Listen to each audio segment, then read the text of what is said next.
Being a dad used to be easier. You could come home from work, read the funny pages, smoke a pipe, ignore your kids and still be considered a great father. What? But what it means to be a dad has changed a lot. We're in 2023 and dads are much more present in their kids' lives than they ever have been before. Most fathers prefer playtime to overtime anyway. But the pressure to be more present at floor level can be tough for a generation raised by Homer Simpson, Al Bundy and Tim the Toolman Taylor. When we think back to our parents' generation, or my parents' generation, and the generation ahead of that, you were talking about a lot of dads who were fighting in the war. It was very hard for them to be emotionally engaged at home. Then you've got the generation after that experienced fathers like that. But now family looks very different, and dads across the board are just much more engaged in their kids' lives. These changes are all for the better, according to research that barely existed a generation ago. All the research shows that the more people that love a child, the more people whose eyes light up when a child enters the room, the better. It shapes how they live the rest of their lives. It shapes their expectations of what love looks like. In terms of time spent on day-to-day childcare, mum is still number one. But dad is catching up. Dads are now more likely to read to their kids at bedtime, and no one would blink twice at a dad in a playground. Unless he was still smoking that pipe. I think as a dad, one of the things that's wonderful is to be engaged not just as a provider, but also to be there emotionally, to be there practically, and that's what we're seeing around New Zealand is dads are just doing much more of that. Logan Donnelly from Kiwi Dad joins us now. Logan, tell us about this wild thing you recently found out about your family history. Yeah, well, so the other day I was changing my daughter's nappy and my dad was over.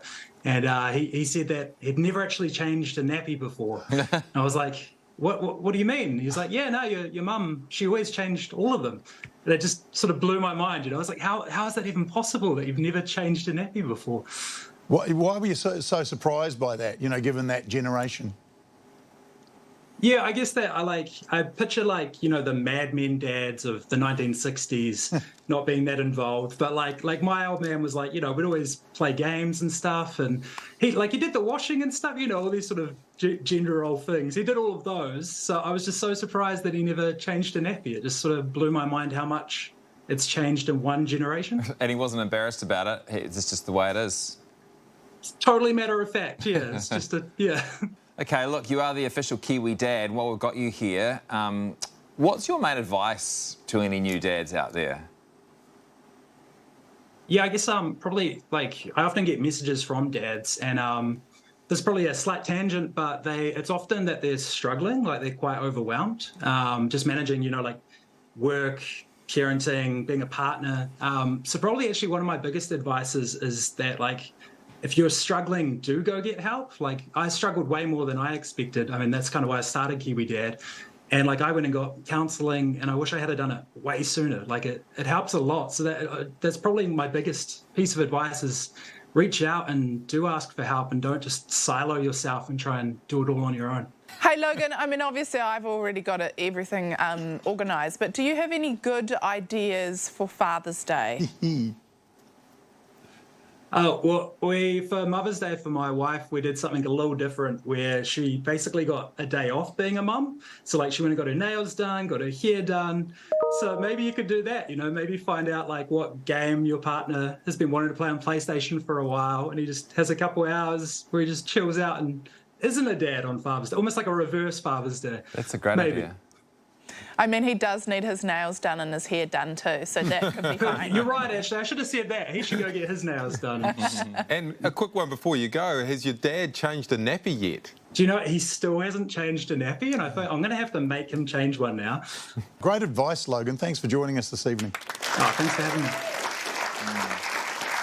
I'm a father of 4. I have advice for new fathers. If you enjoy being married, don't suggest to your wife that maybe she's in charge of nappies and you do other stuff. Split it 50-50.